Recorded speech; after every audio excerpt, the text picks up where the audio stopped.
Amém. Boa noite, igreja. Vocês estão felizes? Amém. Eu sempre fico muito feliz em poder compartilhar aquilo que Jesus vai colocando no meu coração. E é sempre um prazer estar aqui. Hoje o Senhor me concedeu a graça, para quem não sabe, de estar liderando a casa de oração junto com a Bruna. Convido vocês e reforço para que vocês venham conhecer a casa de oração. É literalmente no salão aqui ao lado. Numa segunda-feira, vem buscar Jesus com a gente, vem gastar um tempo realmente contemplando Jesus. A gente vai falar até um pouquinho sobre isso hoje. Mas, além disso, para quem já me viu pregar outras vezes, eu acredito que a pregação de hoje ela vai ser um pouquinho diferente. Normalmente eu prego mais voltado num princípio da palavra, ou mais voltado em um traço, uma característica de Deus, né? Alguma parte da revelação de quem Deus é. Mas hoje eu realmente gostaria de falar sobre o melhor amigo da humanidade, que é o Espírito Santo. E essa palavra ela vai estar dividida em duas partes. Então, você que está acompanhando a gente no YouTube, ou então você que está aqui presencialmente, não deixe de vir nos próximos cultos, para que você entenda realmente toda a completude daquilo que o Espírito Santo deseja fazer na humanidade, tudo que Ele realmente deseja trazer sobre nós. Porque pode ser que se você pegar só um pedaço, você vai ter um entendimento incompleto, errôneo sobre alguma parte, e isso vai te atrapalhar a viver aquilo que o Espírito Santo deseja, né? Ou no mínimo vai deixar de ajudar. Então eu gostaria muito que a gente crescesse nesse entendimento. E o meu intuito hoje é ir desde o Éden até a primeira vinda de Jesus, mostrando a atuação do Espírito Santo e aquilo que Ele fez sobre a humanidade e está fazendo, e grandes coisas que Ele restaurou. Amém? Legal? Vocês querem ir nessa jornada comigo? Vamos lá? Amém? Bom, vamos juntos. É importante entendermos que hoje, inclusive, a gente vai falar bastante sobre isso, já que é ceia, que Jesus morreu na cruz com um objetivo, com um propósito. E não seria necessário que Cristo morresse na cruz se nós não tivéssemos pecado. E eu sei que isso é super simples, é óbvio, mas ao mesmo tempo eu percebo que às vezes nós pensamos que Deus está tentando fazer algo novo, né? Como se Deus quisesse, quando Deus vem com o Espírito Santo e sopra do seu poder, e a gente sente a sua presença, chora, a gente pensa às vezes que Deus está tentando fazer algo novo. Deus está começando um novo movimento, e não é. Deus ele só está restaurando aquilo que sempre deveria ter sido. Deus ele só está fazendo com que o homem volte ao lugar que ele não deveria ter saído e não deveria ter perdido. Deus ele não cria as coisas incompletas. Deus não é igual aquelas obras do governo que tem um tempo limite e que dali a pouco tempo já não é o suficiente. Era para expandir 3, 4 faixas, expande 2. Não é o suficiente, continua com o trânsito, vai ter que expandir de novo. Vocês estão entendendo o que eu quero dizer? O Espírito Santo não foi lá, criou o homem e falou assim, tá bom, mas tá mais ou menos, aí deixa que quando Jesus vier daqui uns 2, 3 mil anos, ele dá uma repaginada. Não foi isso que ele pensou. Ele criou o homem perfeito, sem erro, sem falha, do jeito que ele tinha planejado, e o pecado estragou tudo. Amém? Legal? E eu quero que a gente realmente se volte para algumas coisas que nós perdemos quando o pecado entrou na humanidade. Então, quando nós olhamos para o jardim do Éden, quando nós olhamos para aquilo que Deus estava fazendo no início, nós tínhamos 3 coisas muito fortemente. Quem sabe o que significa Éden? Alguém sabe? Legal, tem uma galerinha que sabe. Éden significa literalmente lugar de prazer. Então, Deus ele cria um lugar, Ele planta um jardim nesse lugar, e Ele coloca os homens nesse lugar, né? Adão e Eva, e Ele dá o nome de Éden, o lugar de prazer de Deus. Então, literalmente no começo de tudo, a humanidade, porque Adão significa humanidade, era homem, né? Como humanidade, estava no centro da vontade e no centro do lugar de prazer de Deus. E assim que o homem peca, ele tem que sair do jardim. Então a primeira coisa que o pecado tirou de nós, tirou o prazer no nosso relacionamento com Deus, tirou a profundidade do nosso relacionamento com Deus.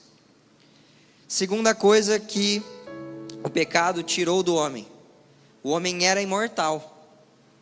E eu até brinquei de manhã, eu quero brincar de novo com isso, quem me conhece sabe que eu faço essa brincadeira e eu acho verdade, tá? Eu acho o nosso corpo natural muito frágilzinho. Muito pouca coisa, entendeu? E aí eu sei que você pode estar pensando, caramba, nossa, mas o cérebro humano é fascinante, e as coisas são fascinantes quando nós olhamos para a biologia, e sem dúvida. Mas assim, um vírusinho, uma bactéria, que é um negócio que a gente nem vê, entra no nosso corpo e nos mata. Sem mais nem menos. A gente cai de pouca altura, torce o pé, quebra o pé. Alguém já pegou o carro, foi subir a serra e apitou o ouvido? Cara, os anjos, eles conseguem voar de um planeta para o outro. A gente cata o carro, sobe a serra e apita o ouvido. Vocês estão entendendo o que eu quero dizer? Você já tentou mergulhar mais fundo do que 2, 3 metros? Começa a mergulhar, começa a dar uma pressão na cabeça, o cara está 3 metros, 3 metros não é nada. 3 metros você nem começou a chegar no fundo. Você já está, nossa, pressão. Tem que descer, mergulhador tem que descer de pouquinho, para ver se não estoura a cabeça. Você está entendendo o que eu quero dizer? Tipo assim, cara, Deus pega toda a água do oceano assim, na palma da mão. A gente mergulha 3 metros, está com dor na cabeça. Então, tipo assim, o nosso corpo, ele está muito aquém do que Deus criou. Muito aquém do que todos os outros seres que Deus criou. Se você parar para pensar, o pecado tirou isso de nós. Nós nos tornamos homens mortais. Nós não fomos criados para isso. A morte não é um grande baque para nós? Algo que a gente não consegue entender. Porque nós não fomos criados para ela. Deus nos criou imortais. O pecado nos fez morrer. Fez com que o nosso corpo se degradasse dessa forma. Então perdemos o lugar de prazer com Deus. Perdemos nosso corpo glorificado, nosso corpo perfeito. E a terceira coisa que perdemos, nós vamos ver em Gênesis 6, versículo 3. Gênesis 6, versículo 3, que diz assim: por causa da perversidade do homem, meu espírito não contenderá com ele para sempre, e ele só viverá 120 anos. Então, antes os homens viviam 900 anos, 800 anos. Matusalém, se eu não me engano, foi 966, ou alguma coisa nesse contexto, que é uma paulada de ano. E aí, a partir desse momento em Gênesis, o espírito foi retirado do homem. E aí, além disso, a capacidade de vida do homem foi reduzida para 120 anos no máximo. Então, nesse momento, para mim foi a pior das perdas. Nós perdemos o Espírito Santo. Dali para frente, todas as menções bíblicas sobre o Espírito de Deus, nós vemos que o Espírito de Deus vinha apenas sobre alguns homens. Ele repousava sobre alguns homens como um manto, que enchia de poder, de autoridade e unção, para poder executar uma missão e executar um propósito que Deus tinha estabelecido. Mas não mais dentro. Deixou de ser um amigo e alguém que estava ali todos os dias conversando com os homens, alguém que estava contendendo para que o homem não pecasse, e passou a ser simplesmente um manto de autoridade, algo que vem sobre, para capacitar os homens realmente a desenvolver algo que Deus tinha chamado. E Deus escolhia dentre os homens os mais devotos, os mais arrependidos, aqueles que realmente tinham recebido esse entendimento de Deus, ungia com esse poder, descia com o Espírito Santo e fazia com que esses homens executassem grandes obras. Se nós analisarmos a história bíblica, e eu quero que você venha comigo sobre isso, a história bíblica não é sobre o grande Moisés, o legislador, ou então o grande rei Davi, ou Pedro, Tiago, João, apóstolo Paulo. Não é sobre esses homens. A história bíblica é sobre Cristo sendo revelado na humanidade, e sobre como o seu Espírito acompanha a humanidade sem desistir de nós desde o começo. E isso mostra para mim um traço muito legal do caráter de Deus e do caráter do Espírito Santo, que é, eles não desistem de nós. Deus poderia facilmente ter falado assim: não, eu vou tirar o Espírito agora em Gênesis 6, daqui para frente nem vai ter mais nada, que o homem se vire do jeito que ele é mesmo. Mas não, ele continuou insistindo e derramando do Espírito Santo sobre alguns homens, para que esses homens pudessem apontar para aquilo que Deus estava fazendo. Ele levantou um cara como Moisés, por exemplo, para tirar o povo do Egito, do lugar de escravidão, e colocar eles num lugar de liberdade. E não só num lugar de liberdade, mas também capacitou ele para que subisse num monte, fumegando e tremendo, visse a glória de Deus e pudesse escrever as leis de Deus. Para que nós, homens, tivéssemos alguma coisa que nos guiasse até Ele. Deus capacitou homens como Davi, que era simplesmente um menino escondido atrás das ovelhas, rejeitado pelo próprio pai muitas vezes, para poder se erguer como um rei, que teria como a primeira atitude do seu governo, trazer a arca para Jerusalém, começar a fazer um templo, onde uma tenda, onde Deus seria adorado de uma forma em que o povo pudesse ver, em que o povo pudesse perceber, que o povo pudesse tocar. Deus levantava homens através do Espírito Santo, capacitados para apontar para aquilo que Deus desejava, para que nós tivéssemos alguma coisa. Vocês estão entendendo?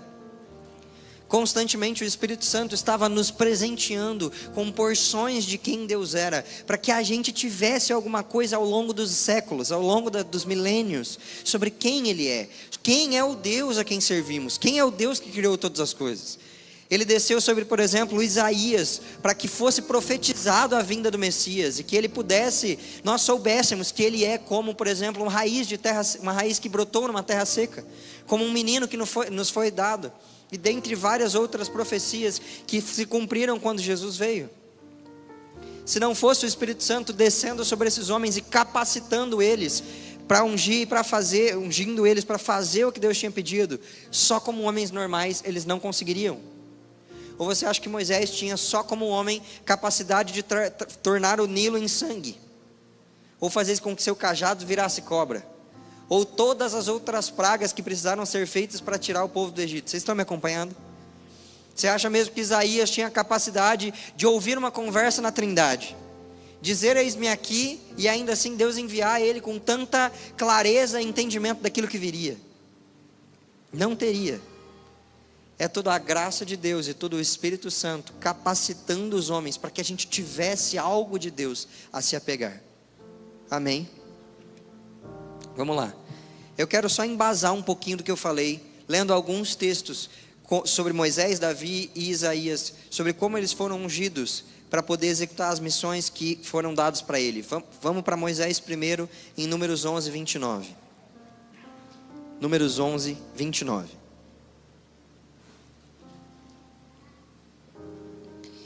Que vai dizer assim: Moisés, porém, respondeu: Você está com ciúmes por minha causa? Quem dera todo o povo do Senhor fosse profeta, e que o Senhor pusesse o seu espírito sobre eles. Porque Deus tinha ungido Moisés como profeta, e tinha colocado o seu espírito sobre Moisés. E ele está falando assim: você está com ciúmes de mim? Eu queria que todo mundo fosse profeta, e que todo mundo tivesse esse espírito que está sobre mim. Quem dera isso acontecesse. Mais tarde o Senhor direcionou Moisés para que ele orasse sobre os líderes do povo e repartisse o espírito que estava sobre ele, sobre os líderes do povo, para que os líderes também conseguissem cuidar daquele grande povo.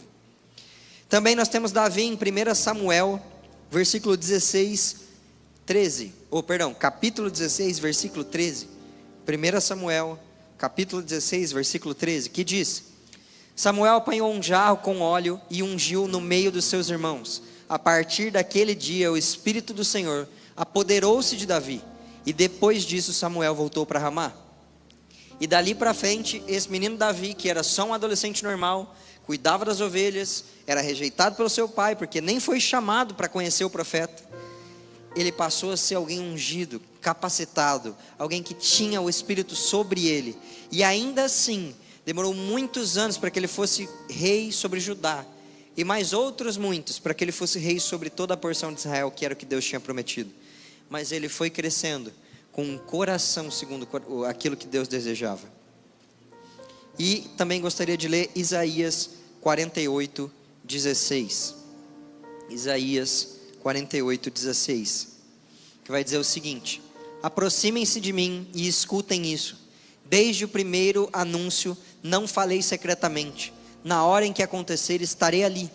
Agora o soberano, o Senhor, enviou-me com o seu Espírito. A mensagem profética de quem Jesus é precisa ser guiada pelo Espírito Santo, porque o espírito de profecia é o conhecimento de Deus. E para quem já estava no culto da manhã e já ligou um ponto no outro, o Espírito Santo faz desse processo. Vamos lá.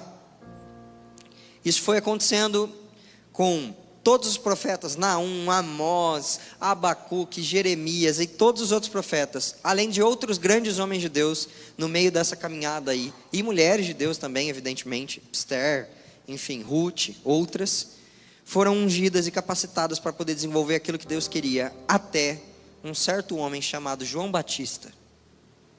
Repete comigo, João Batista. Esse cara tinha algo de diferente. Mas eu vou contar primeiro os feitos dele e depois a gente vê o que ele tinha de diferente. O ministério de João Batista, ele durou entre 6 meses e 1 ano e meio, historicamente. João Batista não tinha tantos seguidores.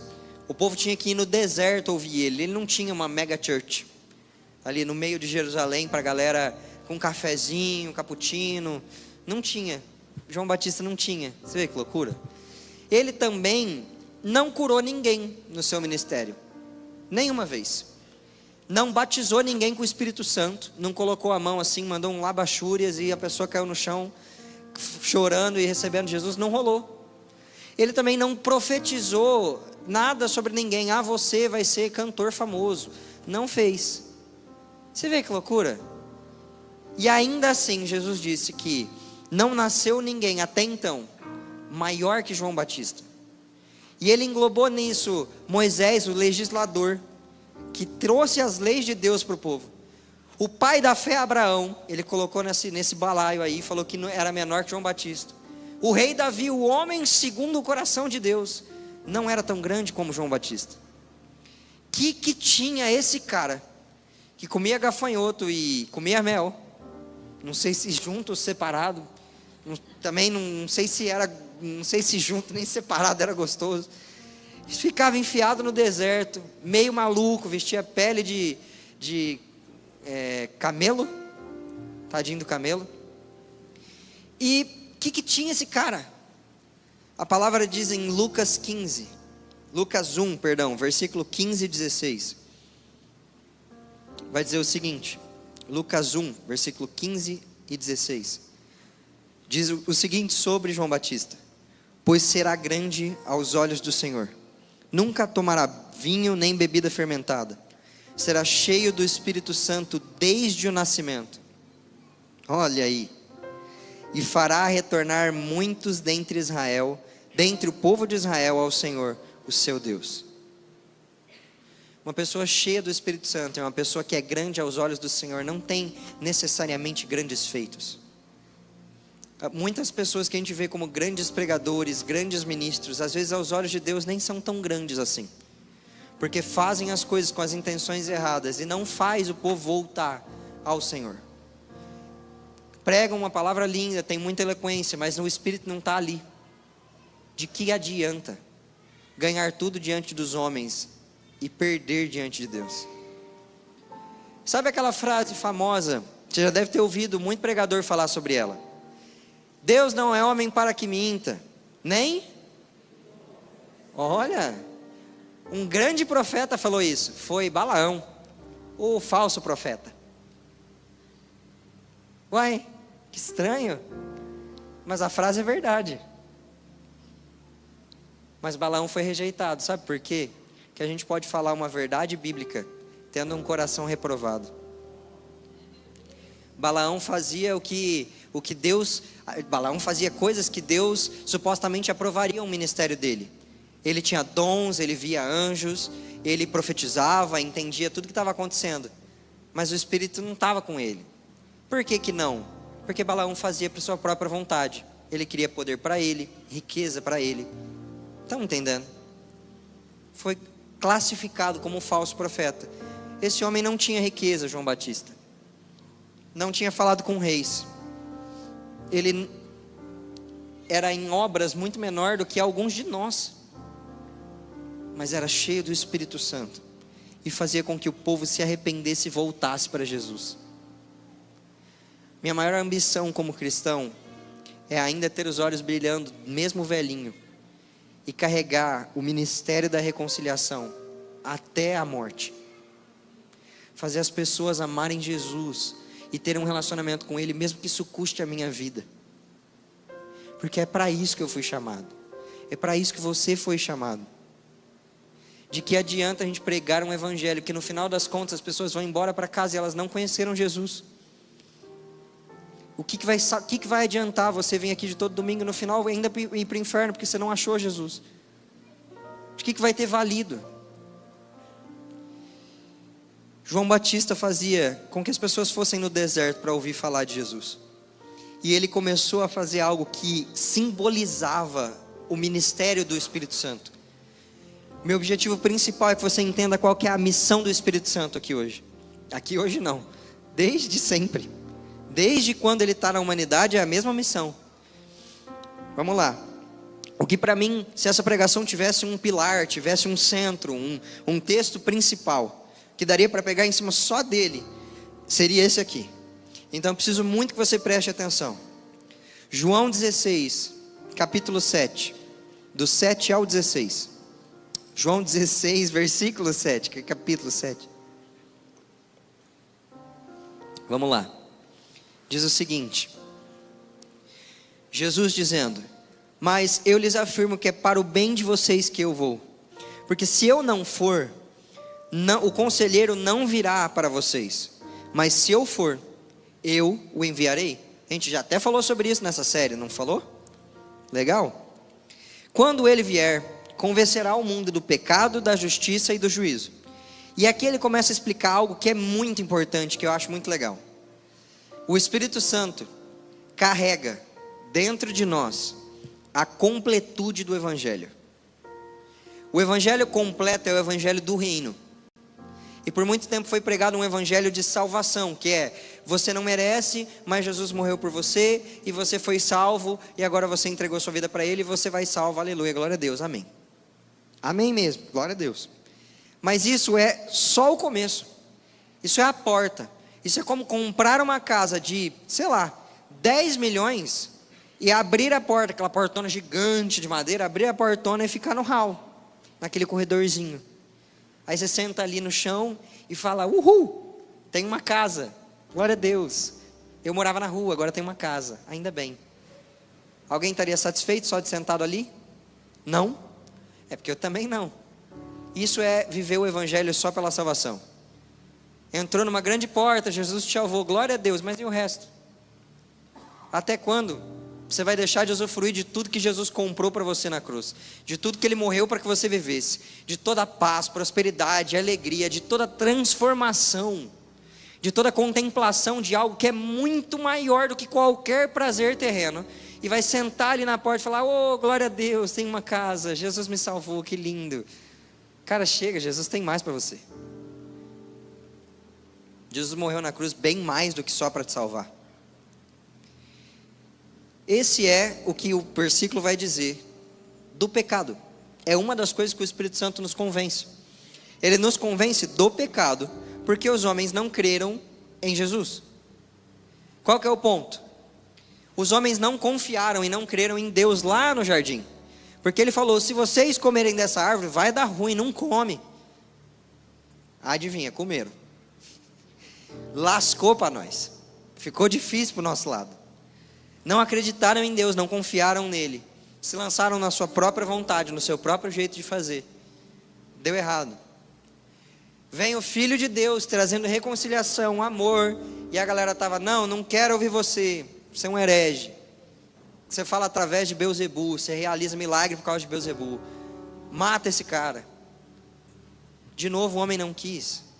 A palavra diz em João 1 que brilhou uma grande luz, mas os homens não a quiseram porque amaram o pecado. A primeira coisa que a gente precisa entender e que o Espírito Santo proporciona é: se você aqui entregou sua vida para Jesus, você só conseguiu fazer por causa do Espírito Santo. A palavra diz que ninguém pode dizer Senhor, Senhor, se o Espírito Santo não conceder.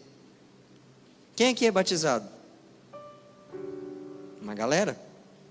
Só conseguiu ser Porque o Espírito Santo te concedeu a capacidade de entender que você era pecador e precisava de arrependimento.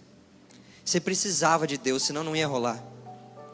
Então, já começou a boa obra do nosso melhor amigo, fazendo com que você se arrependesse. Porque senão você só tinha um passaporte carimbado para o inferno e mais nada. Essa era a minha herança antes do Espírito Santo. Eu tinha um passaporte carimbado para o inferno, mais nada. Mas porque Ele me convenceu de que eu precisava me arrepender, que eu precisava me prostrar aos pés do Senhor e clamar pela sua misericórdia, eu pude entregar minha vida para Jesus. E hoje, graças a Deus, eu tenho bem mais do que só a salvação. Mas não é só isso que Ele veio fazer. O Espírito Santo também veio convencer da justiça. E aí Jesus diz assim: porque eu vou para o Pai e vocês não mais me verão. Aí você pode pensar, o que tem a ver?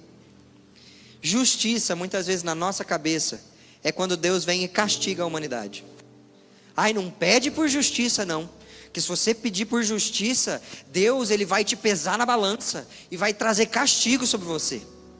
Cara, isso aí está completamente errado e completamente antibíblico. Como que fica o bem-aventurado aquele que tem fome e sede de justiça? Eu rasgo fora. Deus estava pedindo para que eu fosse castigado, é isso? Aí eu pego João 3,17, que fala que Deus enviou o seu Filho ao mundo não para que esse fosse condenado, e rasgo fora também. Deus, justiça de Deus é quando todas as coisas são colocadas em ordem. Já vestiu uma calça quando você estava um pouquinho mais cheinho, e aí a hora que você foi subir, você teve que fazer para subir assim, para entrar, porque a calça estava justa, não é? Precisou dar uma puxadinha ali, uma subida, às vezes até colocar aquela cinta que dá uma apertada, para ver se entrava, porque a calça estava justa. Isso é estar justo diante de Deus. É quando Ele vem alinhando e colocando tudo no devido lugar. No caso da calça, até mais no lugar do que devia. Mas no caso de Jesus, quando alguém está doente e Ele joga justiça sobre essa pessoa, a pessoa é curada. Porque não era o objetivo que ela fosse criada para estar doente. O objetivo é que ela fosse saudável. Quando alguém está enfermo mentalmente, aprisionado por causa da depressão, da ansiedade, do pânico, e Deus joga justiça sobre isso, Ele traz paz de espírito e vida para aquela pessoa de novo. Quando as finanças estão todas erradas e Deus traz justiça, Ele tira aquilo que é pecaminoso, a sonegação de imposto, a corrupção, passando os outros para trás. Ele arranca tudo isso e traz prosperidade. Isso é justiça. Já começa a ficar mais apetitoso e mais atraente aos olhos a gente querer a justiça, não faz sentido? O Espírito Santo veio convencer da justiça porque Jesus foi para o Pai. Como eu vou saber o que é justo? Se é estar tudo alinhado e tudo no lugar, como eu vou saber como Deus faria? Como eu vou saber qual que é o certo? Como que é o certo de me portar? Como eu vou colocar a justiça dentro do meu casamento se eu não sei como Jesus trataria a minha esposa? Como eu deveria me portar como homem? Como eu vou pôr justiça no meu trabalho se eu não sei como Jesus se portaria no meu trabalho? Ele foi embora. Ele foi para o Pai. Mas o Espírito Santo está em nós, trazendo justiça, convencendo a gente, isso é errado, você não deveria agir assim. Já aconteceu de você fazer algo e aquilo pesar no seu coração e falar, cara, putz, não devia ter feito. Isso é o Espírito Santo convencendo da justiça. Não era isso que eu devia ter feito. Existia um lugar de justiça, eu pisei na injustiça, no fora da vontade de Deus. A gente falou na última pregação, se eu não me engano, do fruto do Espírito. E o fruto do Espírito nada mais é do que o caráter de Deus sendo construído em homens normais. Eu não amava, mas nasceu em mim um pouquinho do caráter de Deus, e Ele é amoroso. Ele é o amor. Eu não era suficientemente feliz, mas nasceu em mim alegria, porque Deus é fonte de alegria. Justiça, paz e alegria são as bases do seu trono. Então nasceu em mim paz. É como uma raiz nascendo em terra seca. Meu coração era terra seca, cara. E onde não tinha como brotar, o Espírito Santo fez nascer. E começou a florescer um fruto. Mas a gente tenta forçar esse fruto. A gente tenta, ai Deus me dá paciência. Porque fulano, isso e aquilo, isso e aquilo, isso e aquilo. E começa a reclamar para Jesus. E aí a gente fala, então Jesus, me dá lá paciência. Amém, amém, vamos embora. Não é assim que tem paciência. Para você ter paciência, você vai dobrar o seu joelho e falar assim, Senhor, Espírito Santo, abre os meus olhos para que eu contemple a tua paciência. Para que eu contemple o quão paciente você tem sido comigo. O quão paciente você tem sido com a humanidade ao longo dos anos. E que uma porção disso que eu estou contemplando possa brotar em mim. Meu amigo, depois de chorar umas 6 horas, você vai sair de lá mais paciente. É assim que se ganha um atributo de Deus. É vendo Ele. Não é forçando. É pedindo, é clamando. Paulo uma vez disse assim, Gálatas insensatos, por que vocês começaram pelo Espírito e agora estão tentando fazer pela força das mãos? Até parece que eu vou conseguir esculpir o caráter de Deus em mim na força. O meu caráter na força é zoado. Imagina tentar esculpir o de Jesus. Não vai rolar. E além disso, o Espírito Santo veio convencer do juízo. Porque deixa eu te contar um negócio, Jesus vai voltar. E Ele vai trazer justiça. E a palavra fala que Ele vai pisar o lagar da ira de Deus. E o sangue vai dar na boca dos cavalos, nos freios do cavalo. E Deus vai vir como um Senhor justo, que vai governar as nações com cetro de ferro. Mas quando eu falo isso, não tem amém na igreja. Não tem aleluia, não tem glória a Deus, não tem nada de alegria, porque a gente tem medo do juízo. Mas a verdade é que Deus não vem castigar filhos. Deus vem resgatá-los do pecado e da morte, para que a gente possa viver gloriosamente com Ele, como aquele tesouro esperado que Ele recebe por herança. Mas a gente não entende, porque não se ouve o evangelho verdadeiro, completo, em completude. Inclusive é um dos meus objetivos, pregar mais sobre a volta de Jesus. Nós precisamos entender que Deus deseja fazer grandes coisas no nosso meio. Então o Espírito Santo ele vai convencer de arrependimento por causa do pecado, vai convencer de caráter cristão por causa da justiça, e ele vai convencer da glória de Deus e da volta de Jesus por causa do juízo. O evangelho do reino completo. E é legal porque Jesus, quando veio na sua primeira vinda, Ele fez coisas tão gloriosas, que restaurou tantas coisas perdidas. Ele foi tão amoroso, e a missão que o Espírito Santo veio trazendo, ela é tão indissociável à missão da igreja, não dá para separar. Porque o homem que nasceu com o Espírito dentro dele pela primeira vez de novo foi João Batista. E qual que era a mensagem de João Batista? Voz do que clama no deserto, preparem o caminho para Jesus. E esse homem gastou sua vida pregando, virá alguém após mim. E ele é maravilhoso, ele é conselheiro, ele vai batizar com um fogo que eu não posso batizar. Eu batizo para arrependimento, mas outros, o que ele faz, eu não posso fazer. Eu não sou digno nem de levar as sandálias dele.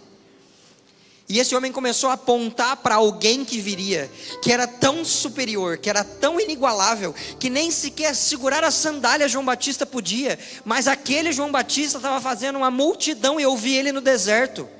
Aquele João Batista colocava as pessoas para chorar e batizava em nome de Deus, né? Em nome do Pai, ali do Filho. E algo que nunca tinha sido feito. Ele já estava inovando e fazendo algo que não tinha sido feito. Mas viria alguém após ele, tão sobrenatural, tão diferente, que ele não era digno nem de tocar nas sandálias. A missão do Espírito Santo é apontar para Jesus. Se a gente seguir no texto que a gente estava lendo de João 16, vai dizer assim: tenho muito a lhes dizer, mas vocês não podem suportar agora. Então o Espírito Santo também nos capacita para ouvir as verdades de Deus.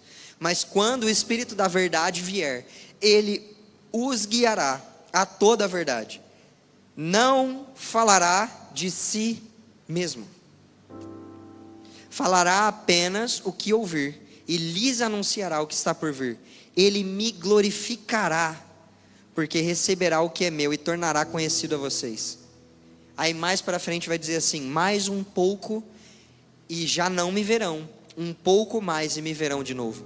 Cara, é tão incrível a sincronia da Trindade, que quando Jesus vem, ele vem falando do Pai. Ele fala: vocês têm um pai amoroso que ama vocês. E ele começa a apontar isso para a humanidade. E ele fala tanto que ele é crucificado por causa disso. Qual que é o motivo que Jesus foi para a cruz? Este homem diz ser filho de Deus. Foi esse o motivo que condenou ele. Então ele constantemente apontava para o Pai. E a hora que Jesus sai de cena e vem o Espírito Santo não fala de si mesmo. O Espírito Santo aponta para o Cristo. É Ele, o caminho, a verdade, a vida que salvou vocês. É Ele que morreu na cruz, que por causa do seu sangue perdoou os pecados, por causa do seu caráter trouxe justiça. Ele que vocês viram subir voltará e governará todas as coisas e cuidará de todos os detalhes. O Espírito Santo está constantemente apontando para quem Jesus é. Isso é tão maravilhoso, porque essa é a missão da igreja. Nós precisamos apontar para quem Cristo é. Cristo precisa ser conhecido. Vir na igreja de domingo não é conhecer Jesus. E eu vou dar um exemplo muito simples. Hoje a Bruna, minha esposa maravilhosa, estava aqui cantando. Quem conhece a Bruna? Uma galera? Legal. Então, por favor, qual que é o suco favorito dela? Ah, a sogra conhece, né? Mas eu tenho certeza que a maioria não conhece, não sabia. Qual que é o sonho do lugar que ela deseja viajar? Alguém sabe? Não sabe. Falaram ali, alguém falou. Mas o ponto é, tem vários traços da Bruna, seus maiores medos, seus maiores anseios, que vocês não conhecem. Então não dá para dizer que vocês super conhecem. Vocês veem, ouviram falar. Vamos subir um pouquinho mais então, para ficar mais difícil de alguém conhecer. Alguém aqui conhece o Ale Vilas Boas? Sim. Qual que é o suco dele favorito? Agora eu quero ver falar. Entendeu? Vocês conhecem Jesus? Qual que é a cor favorita de Jesus? Qual que é o instrumento que ele mais gosta de ouvir? Dentre os sacrifícios que Jesus gosta, qual que ele prefere? Qual que é o maior anseio de Jesus? Se você fosse ter um momento com Jesus, qual que seria o jeito que Jesus mais gostaria de fazer? Porque eu sei o jeito que a Bruna mais gosta, que eu tenha um momento com ela. Eu sei o jeito que ela se sente mais amada. Qual que é o jeito que Jesus mais se sente amado? Olha só.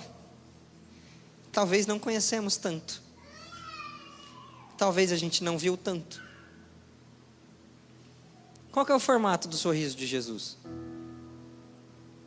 Se você já teve a chance de ver, eu queria te dizer que é lindo. E faz uma coisa na gente que eu não sei explicar. Jesus é muito bonito. E eu nem vi o rosto inteiro.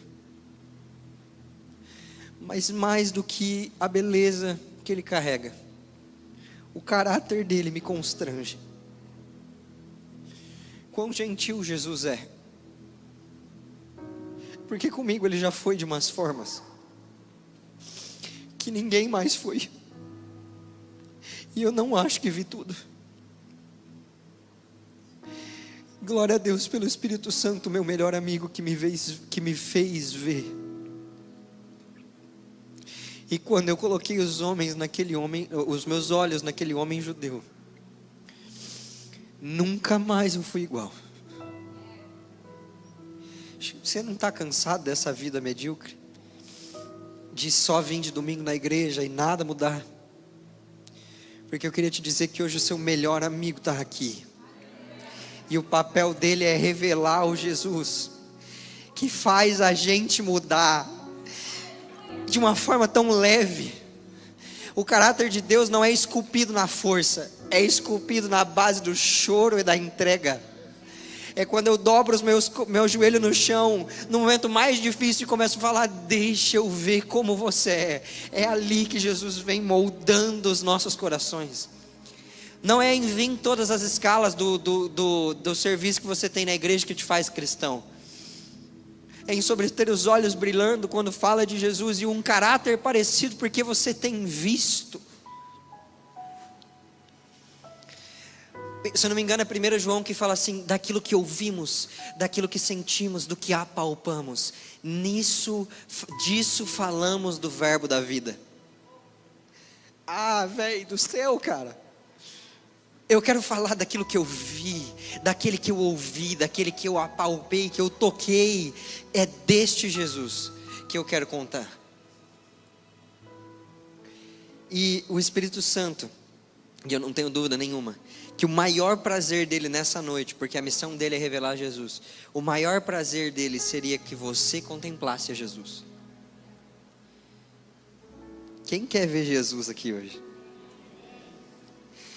Mais do que isso, quem quer entrar numa jornada que alguns poucos homens toparam, de ser aqueles que caçam a revelação de Cristo, aqueles que buscam como quem busca uma fonte de água, ou aqueles que têm tanta fome e caçam a revelação de Jesus como um precioso prato de comida, aqueles que não se satisfazem com as coisas naturais, mas comem do pão vivo que desceu do céu, bebem na fonte de água viva, aqueles que vão perscrutar, e essa palavra significa analisar minuciosamente, cortar em pequenos pedacinhos e avaliar bem, com bastante cuidado, quem vai perscrutar as escrituras atrás do Messias. Deus está olhando sobre a terra, e desde a época de Jesus, procurando seus verdadeiros adoradores. E aqueles verdadeiros adoradores adoram em espírito e em verdade. Ou seja, não vai rolar sem o Espírito, amigo. Fica a dica para você que é do ministério de louvor. Você não está vendo Jesus, não vai rolar. A graça toda é ver Jesus. Eu não seria cristão se fosse só pelo rito, amigo. Não seria. O mundo tem coisa melhor para me oferecer. Se fosse para ser religioso, ficar seguindo regra de homem, para poder parecer bonito para os outros, para. Tem coisa mais prazerosa na vida. Agora, quando eu coloquei os olhos em Jesus, tudo que eu tinha achado até ali, eu considerei como lixo, como esterco. E essas palavras não são minhas, porque eu estou aprendendo a estar cada dia mais satisfeito em Jesus. E eu não estou aprendendo com base no meu esforço próprio. Eu estou aprendendo porque quanto mais eu o vejo, mas eu o amo. Sabe o que é mais legal? Quem aqui já se esforçou para amar Jesus? Eu já, muitas vezes, diversas. Alguém aqui, por favor, ora todos os dias, desde quando conheceu Jesus, sem falhar nenhuma vez? Não? Olha só que loucura. E quem já foi para o secreto orar, foi lá fazer sua oração, ler sua Bíblia, forçado?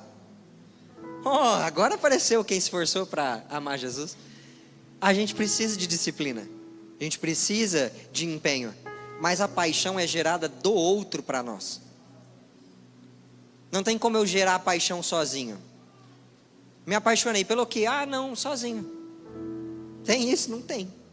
Quando você vê a outra pessoa e fala: meu Deus, que mulher linda, que caráter legal, que sorriso bonito, caraca, começou a rolar um sentimento. Como que você quer se apaixonar por Jesus? Sem pedir para vê-lo? Você está pegando?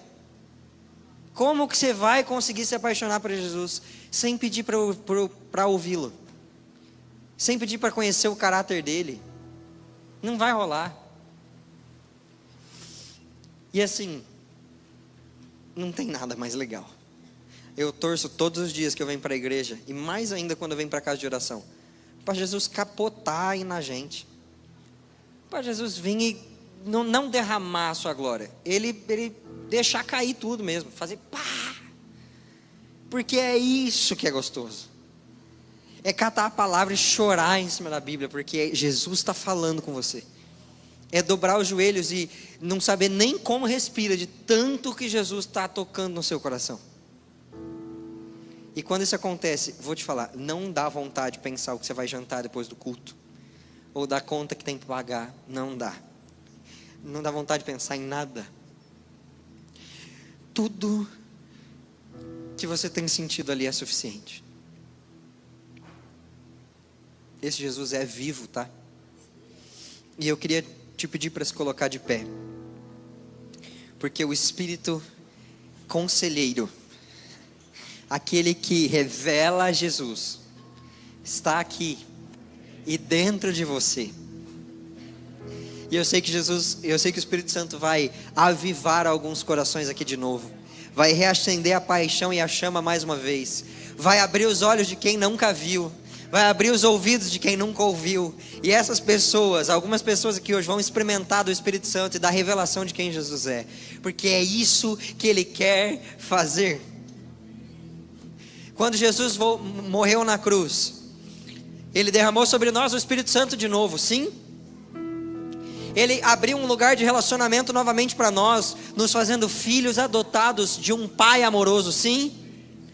O que falta restaurar, já que tinha 3 coisas no Jardim do Éden? Tinha lugar de relacionamento com Deus, o Espírito Santo e um corpo glorificado. O lugar de relacionamento voltou, o Espírito Santo voltou. O que falta? O corpo glorificado. A completude da obra de um corpo que já não cai, de um coração que já não se perverte, mas volta sempre para Jesus e sempre permanece no lugar onde precisa. Por isso que essa palavra tem uma parte 2. A gente vai depois da cruz até a volta de Cristo.